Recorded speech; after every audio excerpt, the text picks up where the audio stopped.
Ladies, are you frustrated with the friends you have in current or past relationships? Should you still be friends with her? Is there a better way to date?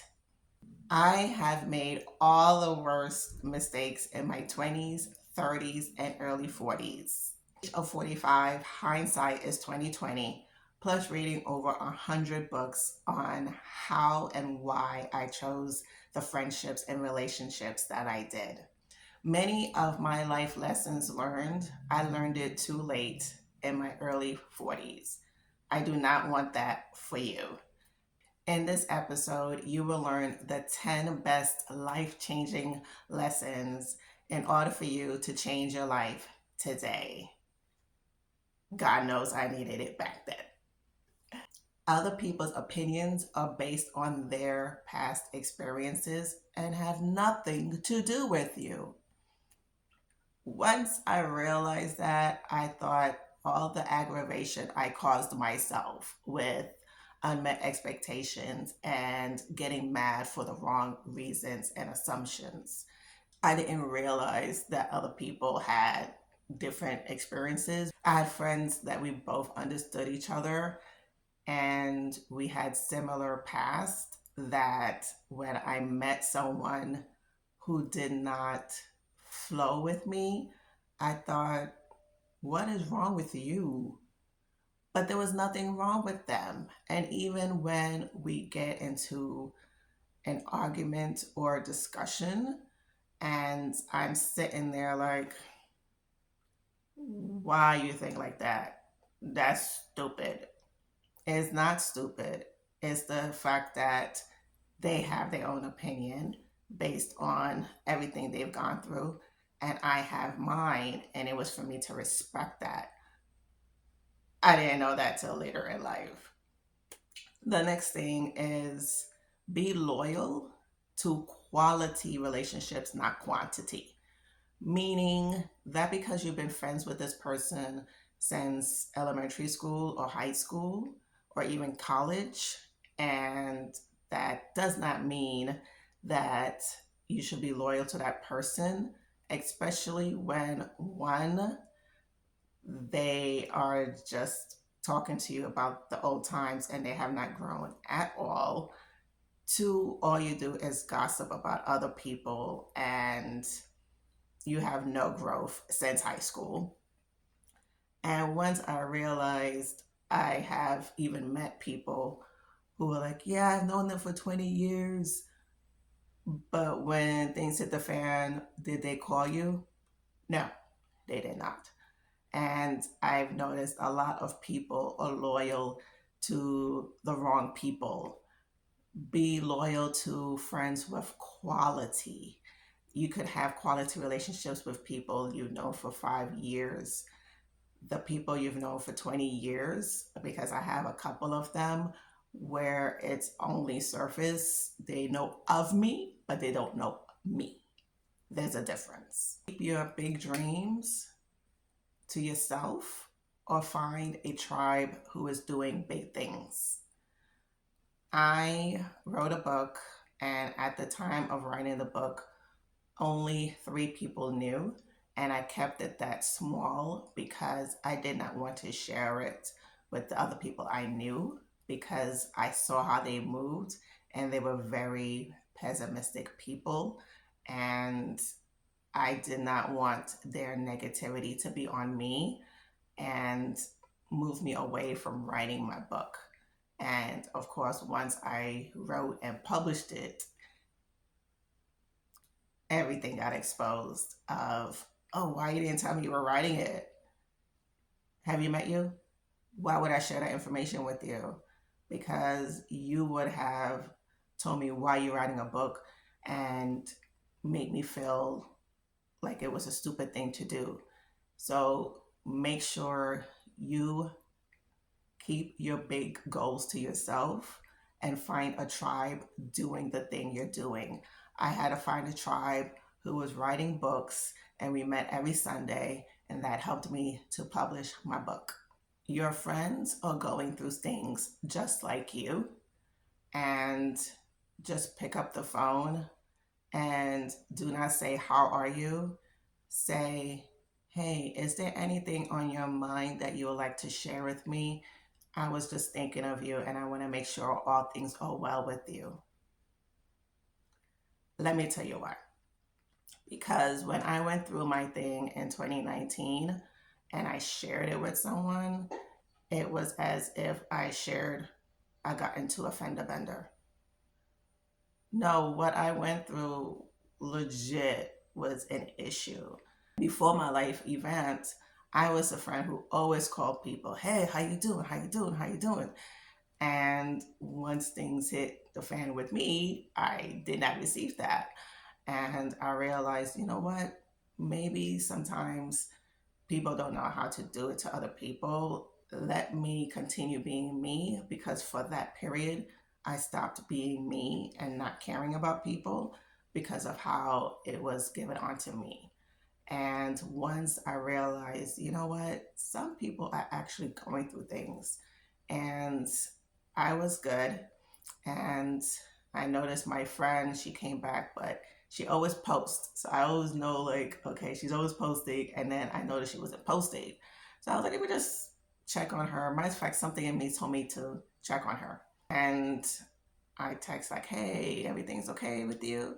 And then she let me know, oh, I got into a car accident, this. And I was like, oh my God, thank you so much, God, that I followed my intuition to check on her. And I was like, hey, do you need anything? And at the time, she was like, no. Her family members were there for her. Her boyfriend was there for her. So she said she's okay. So I was like, okay, check on your friends. You don't have to wait for the person to call you. I used to be that person. Don't be that person, because they are going through things that you have no clue about. Check on your friends. If you are 29 years old, let me warn you that the age 30 is the age your body says, I'm taking over. Watch the food you eat the moment you turn 30. I had to find out the hard way, and I was raised with eating rice every day. I ate pasta. I was just eating because I love food. And in my 20s, I ate, I worked out, and it looked like I didn't eat. Everyone called me slim thick because they were like, where's the food that you're eating? Once I hit 30, the food stayed. And I worked out and I worked out and I worked out. The food still stayed. It went to my gut. Know your family history, because most of the women in my family, their fat goes to the boobs and to the belly. And mine went to the belly. And once I saw that, I was like, oh no. I had to cut the pasta 3 times a week versus every day. I had to cut the rice 3 times a week versus every day. It was hard, but it was necessary because I did not want a pot belly at the age of 40. It is important to know your body, know your genetics. At age 30, things are going to change. Please be aware. I shared it with my sister when she was 29. I was like, hey, sis, let me tell you, 30 is different. Mind you, I'm the oldest and I'm helping you out. Okay. And she was like, no, I'm going to be good. I'm going to be good. Okay. This little lady turned 30. Guess what happened? She gained 10 pounds. She calls me, oh my God, I gained 10 pounds. I can't believe this. I warned you. Then I warned you. She's like, oh my gosh, I have to exercise and I have to stop eating like this. So once she stopped eating the fast food, eating all this food that she was eating, she dropped the 20. She actually dropped 20 pounds. And it is important to listen to this message that I just shared. Okay, I'm about to hit you hard right here with these next 2. Respond, do not react. If you have watched my videos, share, I was a react person. Something is said, I go 0 to 100 real quick. And then I learned, Rosirba, there's no need to react. Respond. Because when you react, you are not thinking. You are being foolish. I did not know that. And once I learned it's better to respond. What does respond look like? Okay. Someone says something, you listen. You listen, you breathe, you tell yourself to calm down, to listen to everything that is being said, the verbals and the nonverbals. That is how you respond. So then, once they are done, you in turn will either one, don't say anything because silence is an answer, or you will say, hey, I heard what you said, and you either say, it hurt you, or I receive it. And that's it. There's no need for someone talking and then in between the second word, because all you need is two words, you're like, da, da, da, da. Mm-mm. Don't react. You're wasting your time, you're wasting your energy. And most importantly, the person that is seeing you is like, what is your problem? We don't want that, ladies. Respond. Okay? The next one, your menstrual cycle matters. I did not know that till my early 40s. Early years as a physician associate, I worked in GYN, and I remember I learned this trick, which do not do, to move my period around, especially when I was traveling, because I did not want my travels to be interfered with my menstrual. And then years later, found out I shouldn't have done that because I messed up my cycle and my ovulation, and I shouldn't be doing that. Okay, so I stopped that, and I just prayed to God, like, God, don't have my period come when I'm traveling. And sometimes that works. And then I noticed that the time I was ovulating was when I was going out and I was meeting men that were attracted to me. And I was like, oh, you good vibes. And I started talking to them. And then, of course, once a month, 2 months came around, I realized, what was your problem? Why did you choose this person? This person is not for you. It was because way back when, your ovulation meant it is time for you to have adult activity. And so when you are ovulating, notice this, ladies, you are like, hey, hey, hey, and you want to go out.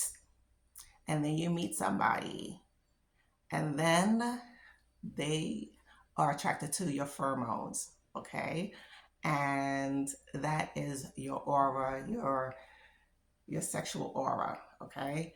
And then after that, once you're done with the ovulation and your menses are about to come, and then you look at that person and you realize, I don't like you. Okay.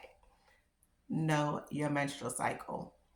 And also, I noticed a week before my menstrual came, I will get pissed at the smallest things, and I will break up with men around that period. And there was one guy in particular that I kept breaking things off. And then once I got better, like within 2 weeks, I'm like, I miss you. And then he was like, yo, you keep breaking up with me. What is your problem? Either you want me or you don't. Stop running. So I said, let me sit down. Let me sit down. And then I noticed during that time, a week before my period, was when I made the worst decisions. Do not make any decisions around a week before your period. Know your cycle. Know how you move your first day, day 14, day 21, because those are pivotal days of your menstrual period, and how you make decisions and what decisions not to make. Know your menstrual period. Know your menstrual cycle, ladies. These last three are about relationships. Now, the next one is character overlooks. When you're in your 20s or even your 30s, you're all about 666. 6 feet tall, six packs, six figures. And then you realize in your late 30s, I want integrity, honesty, consistency. Let's flip it, ladies. Character overlooks, because at the end of the day, those 3 6s, they matter as sprinkles on a complete cake. But you want that character, because I've dated the 666. And let me tell you, they had no character. There are some women who are blessed to have the character plus the 666. But even when I say 666, that's a side of evil. So it's important to make sure you're looking at character, because that's the thing that's going to be with you for the bad times. The 666 will not be. Look at the character of the man, because that's what you want for the long haul. When you are dating, stop looking for girlfriend. That title, that's for high school.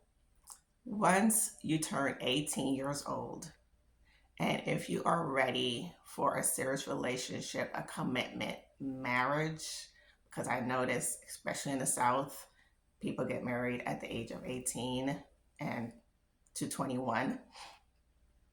Stop looking for the title of girlfriend. That's kindergarten play box. Be friends with a man. And be friends means not friends with benefits, meaning say, hey, we're going to the park. Hey, we're going to dinner. Hey, we're getting coffee.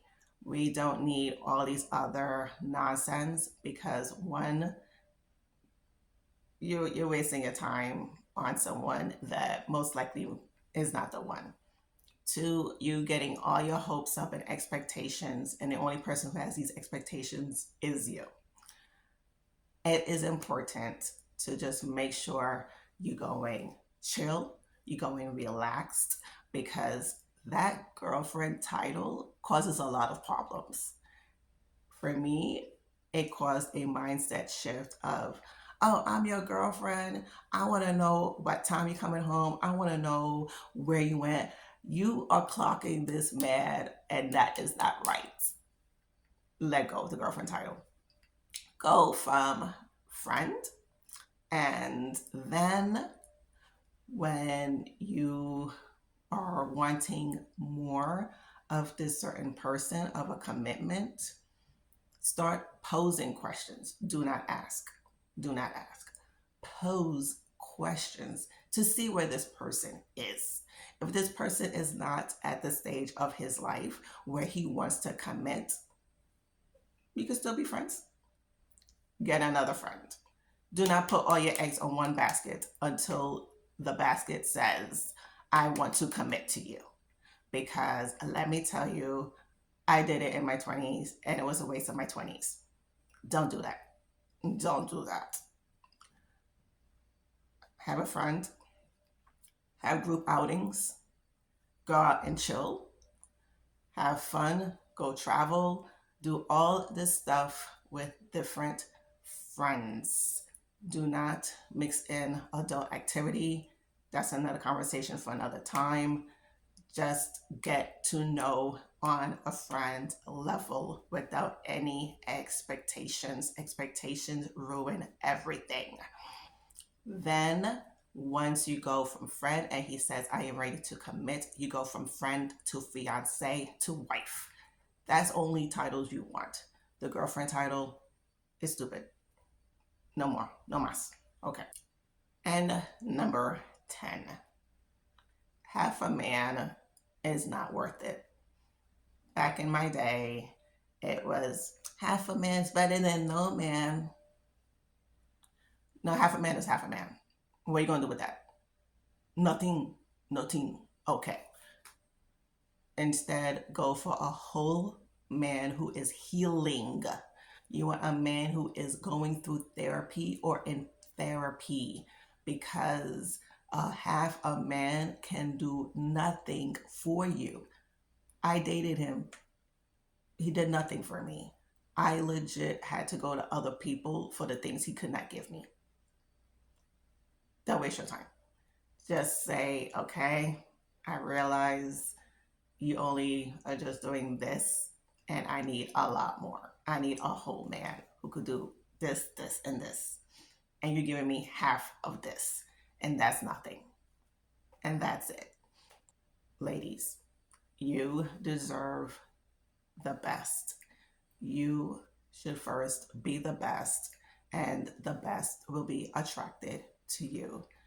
These are my 10 best life changing lessons that I have learned after 40.